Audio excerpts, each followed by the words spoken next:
Morning, and welcome to the First Unitarian Church of Honolulu. My name is Eleanor, and I will be your worship associate this morning. We are an open and welcoming community. Come in and share our mission to boldly grow justice, compassion, and joy. See what I did? I switched it up. Yeah, okay. Just making sure you're paying attention. You are welcome in this place on this beautiful morning. Our beloved church community is led by our minister, Reverend Dr. Jonathan Kapuna Kwong. Reverend Jonathan is away this week, and today's service will be led by Nan Kleiber. It's a family affair this morning. Anybody who doesn't know, this is my mother. This is my father. But Jonathan will be back next week, so do be sure to come back and enjoy the fantasticness that is him. I've asked Maddie to help us light the chalice this morning, so while she turns our chalice on, we will say these words together. We light this chalice with the embers of compassion. We light this chalice with the torch of justice. We light this chalice with the radiance of joy. Thank you, Maddie. And I will now turn it over to Katie for our story of all ages. Did you need the... Okay.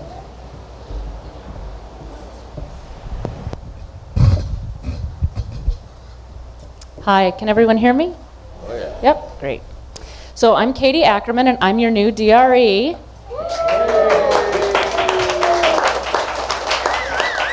Thank you so much for your warm welcome. I have an installation in a couple weeks, so you'll start seeing me up here at least for Story for All Ages, and I'll be upstairs a ton.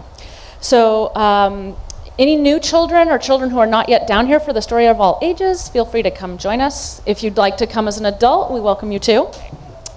So this is a story that I learned about from my friend Blaine Pomaikahi Benavides, and it's a Hawaiian story, but it's a little bit of my own version. So, all right, what do you guys see? Peas, that's right.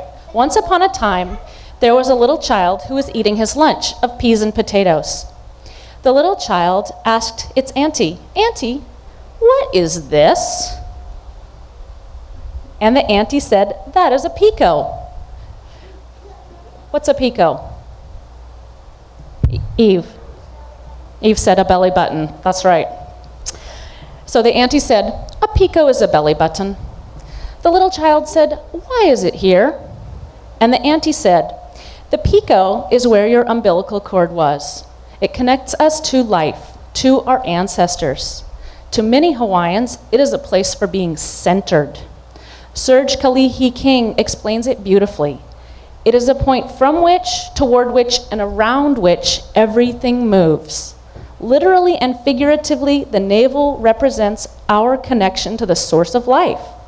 Symbolically, then, the navel is a direct conduit to the source of life itself, and to be centered in the navel is to be centered in the source." Auntie said, "It is how you got life in the beginning. When you see your pico, you can think of your family, your parents. You know what else? Everybody has a pico. When your grandparents and parents were little babies, they had pico, and they still do. You can find them if your parents let you. My little kid does all the time." Auntie said, "Can you think of your grandparents as little children?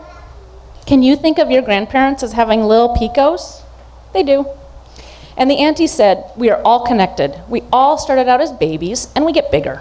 Everyone is connected to everyone else. It's a beginning and a center and something to remember. Remember when you think of your parents and grandparents and aunties and uncles, someday your children will think of you. Your grandchildren will think of you as grandparents.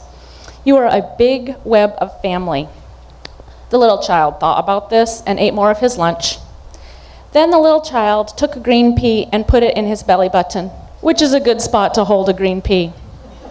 And the auntie said, "Yes, you can also put green peas in your pico, but remember to take it out." All right, with that, we're going to sing the children upstairs. Let's make a bridge and sing the children up to their program. Go now in peace, may the spirit of love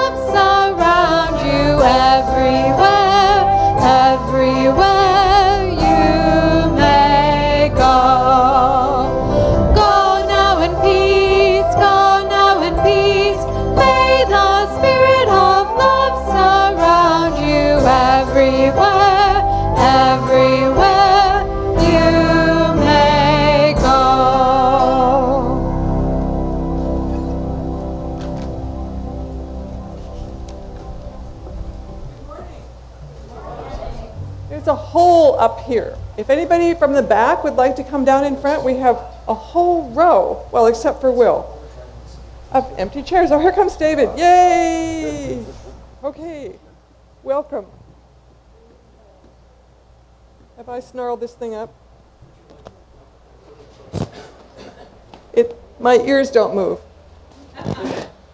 Like that? Okay, we'll try that. Sex and the swimming pool.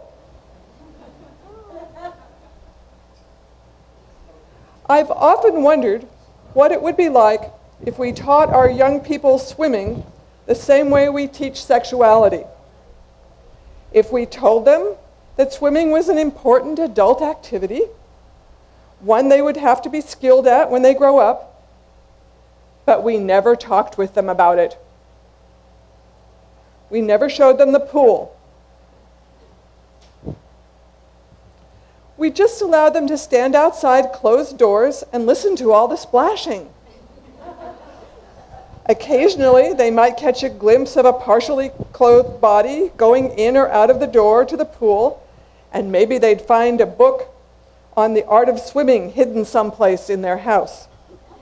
But when they asked a question about how swimming felt, or what it was about, or why you would do it, they would be greeted with blank stares or embarrassed looks.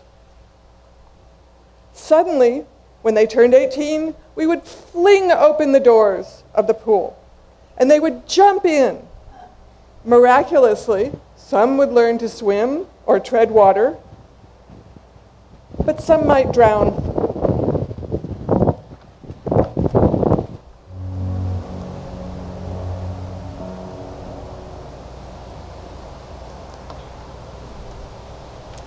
I ask you to join me in this responsive reading.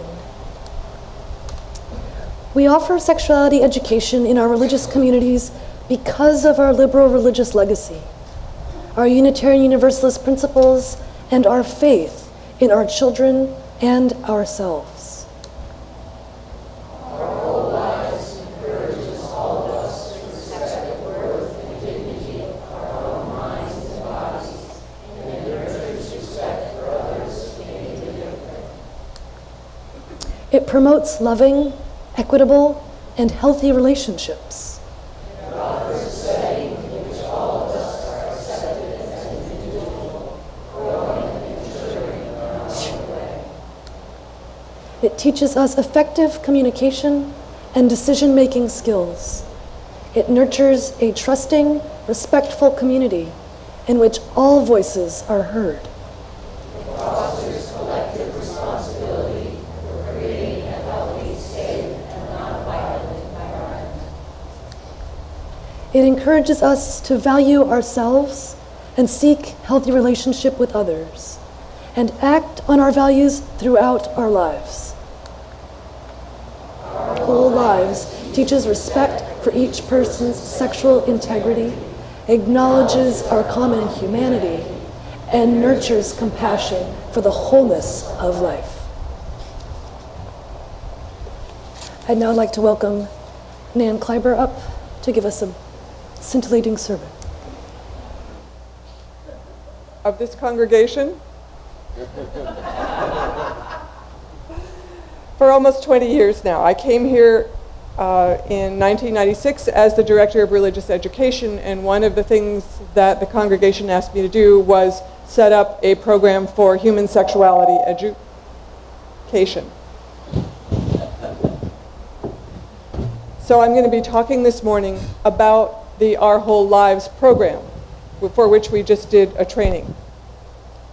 And one of the things that, when we were talking with religious professionals a couple of weeks ago about sexuality education, Rabbi Peter Shackman said, if we're asking whether or not to provide human sexuality education, we're asking the wrong question. We should instead be asking, what kind of sex education are we going to be providing? Because our children, not to mention ourselves, are receiving information about human sexuality, as well as other kinds, all the time. But we have an opportunity, if we provide the education ourselves, in addition to whatever everybody else is getting, to shape it with our values, with what's important to us in our lives, and share that with other members of our community, including our children. So our choice is what kind of sexuality education to provide, and when, and who will be doing the providing. So Our Whole Lives, which is a program produced by the Unitarian Universalist Association, provides lifespan education on human sexuality, because it is our whole lives, from the kids who are down here this morning to some of us who are a little bit older than they. There are programs for kindergartners and first graders which focus on healthy bodies and healthy families and how babies are made. It's pretty low-key stuff, but the conversation starts. And then with 4th, 5th, and 6th graders, we deal with puberty, anatomy and physiology, and the formation of relationships, issues of sexuality, issues of decision-making and risk-taking. And of course, 4th, 5th, and 6th graders have no interest in that or any need for that kind of stuff. But we try to do all of these things in advance, because it's useful to have the information on just about any topic before the exam. Yeah? Anyway, and sometimes the material that's available, the statistics show that most people become sexually active before they have the information that they need to make decisions about risk, to make decisions about relationships, and so on. So it makes a real difference if we are providing the medically accurate, age-appropriate, comprehensive sexuality education with our values. Children in older grades, in 7th, 8th, and 9th grade, and 10th, 11th, 12th grade get a great deal more information than the younger children. They also have a great deal more information. Some of it is not correct. I know that's hard to believe, but some of the information that children have is very interesting indeed. So we're in a position where we can provide excellent information, and what that means for the older children is that they also provide excellent information for their friends. This is outreach. So we as a community are involved in outreach through our kids, which is very, very important. So not only is this lifespan, because there are also adult programs. We have some of you here were involved in the adult program that we ran in the spring. That was the first time. Unitarian Universalist adults generally have a difficult time realizing that there might be more to learn. I mean, that's exactly in line with Unitarian Universalist children who firmly believe that they know everything there is to know, certainly about sexuality, and that that nothing more needs to be added to that. And we try to convince them otherwise to some degree. And usually once they start with our program, they discover that there are lots of things that they need to know, even if they've done the course before. Sexuality is an integral part of our lives. And to integrate it into our lives, we need to expand our ideas of what it is to be human and to include our sexuality with our emotional health, with our physical health, with our intellectual growth, and make sexuality part of that. And that's very difficult to do in a society that says you can talk about everything but not that. You may not teach people how to swim. On an island, that's difficult. As human beings, most of us are sexual at least some of our lives. It's useful to have, as I said, the information before the exam. So one of the things that we're doing is addressing that kind of problem. Now, Eleanor asked you earlier to think about your own sexuality education. And I'm just going to ask you, and if you're willing to share, you can put up a paw and say yes. How many of you had excellent, comprehensive human sexuality education at home when you were growing up?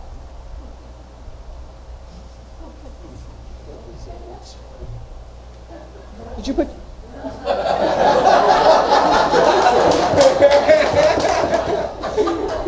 How many of you had that kind of sexuality education at school when you were growing up? Wow, okay. You're younger than I am by a considerable amount. And how many of you had this kind of education at church? There's Ian, Russell, Eleanor, and I don't know you yet, but oh, Mari, hi, welcome. I can't see you over the back. Anyway, yes, yay. These people, to some degree, are products of our particular programs. So comprehensive sexuality education includes sensuality, education about sensuality, about our bodies, who we are in our bodies, about touch, about pleasure, and about risk-taking. It includes intimacy, how to create relationships that are trusting relationships that may or may not include sexuality, but that involve decision-making, communication skills, and vulnerability in some situations. And these are included in these comprehensive programs. Identity, looking at issues of gender orientation, of sexual identity, of attraction, all these kinds of things. Because we live in a world that's way more varied than the world was thought to be when I grew up, which, like Dan, I turned 70 this year, so it gives you an idea of how long ago that was. Reproductive health, sexual health. And I have a couple of cartoons. Did anybody look at the paper this morning? Read the funnies yet? Yes? Okay. My favorite one was Baby Blues. And the Hammy is there on the couch with his dad, and he says, Brian has a new little sister. And his dad, Daryl, looks at him, and he says, Dad, where do babies come from? And you see Dad with his eyes going up and over and down, and finally he says, Amazon. And Wanda says, Daryl. But that's considered sex ed. It's reproductive, not even how babies are made, but where babies come from, like uterus, out. That's pretty radical stuff right there. So when we're including all the rest of this stuff, and part of this also includes issues of the abuses of sexuality, physical, emotional, issues like date rape, sexual harassment, and sex in the media, which is often very abusive. Abuse is being presented in the media, and it's also abusive to us, the audience, to be involved in that kind of stuff. So it's useful to think about that. But it's pretty amazing to be involved in a program that includes that sweep of stuff. Not all of it goes to 5- and 6-year-olds. We're pretty particular because we do age-appropriate programming. But after many years of this kind of program, the opportunity to attend, children in our particular community, and we hope in other communities, have a much wider set of choices, a wider idea of what's normal, of what's just, of what's compassionate, and what's joyful in these particular communities. Now the twist, and the important thing for you to know, is that we also include parents in all of this. And some of you, to your dismay, have been involved in this, or to your delight, have been involved in this over the years. Who's here has been involved as a parent in the OWL program? Yay! Look at that! Yay! They're all preaching to the choir. Anyway, so, but most sexuality programs have the parents check a box or sign a note that says this is okay. Pono Choices does that. You can opt out, but you have to sign something. That's the extent of your information about the program, unless you go to one of the orientations. Here, it's much more complicated than that. Much more time-consuming. Much more taking you in and bringing you, the parents, to be part of the process of sexuality education. Because we know the books that we have, the programs that we have, all say parents are the most important sexuality educators. So our responsibility is to say, yeah, and we'll help you with that. This is a community. This is a village. We will help you with that. We will form a community. We can talk to each other. I see a number of you who are here were part of the same cadre of parents who went through this program at various different times. extremely important to us as parents, extremely important to our kids to know that we support them and that we support each other in creating a community of values and a community of value to us. So it makes a tremendous difference in our world. And this is not the model even with Unitarian Universalist congregations. There's a parent orientation. There are notes home and this and that, and please talk to your kid about sex, and kid, please talk to your parents about sex. But there's not this kind of real commitment to involving the parents in basically the same program that the children get. So if the kids are talking about conception or contraception, the parents are talking about this. This is not a human sexuality program for adults. That's different. We have those too. But parents are meeting together with the leaders who are trained by our program to talk about the issues with their kids. Not together with their kids, but the issues surrounding their children and development. And sometimes they even get to talk to their kids, occasionally. Usually it's on the ride home. That's very, very important. But having done the same program, we have the same language, we have some of the same exercises, the same experiences, and we can share those with our offspring and with others. So it's a matter of building community through this process. As a village, we can live and model our values and take them out into our larger community. Watch out, Lutherans. Jennifer did a fabulous job of recruiting people to come in here to listen to us do our presentation about the OWL program. And as a result, Pastor Tim Mason and 2 of his congregants were here, spent the weekend with us upstairs. Was that exciting? And have a really good knowledge about the program for small children and medium-sized children, and know how they can begin to implement this with our help in their community. We're reaching out. It's a challenge because it's still hard to talk about sex in our society. Our parents didn't do it. Their parents probably didn't do it. And it's easy for us to leave it out too. But we can do together what I cannot do alone. We are greater than I am. And this community has the opportunity to make that happen, and that's why I'm here. Thank you.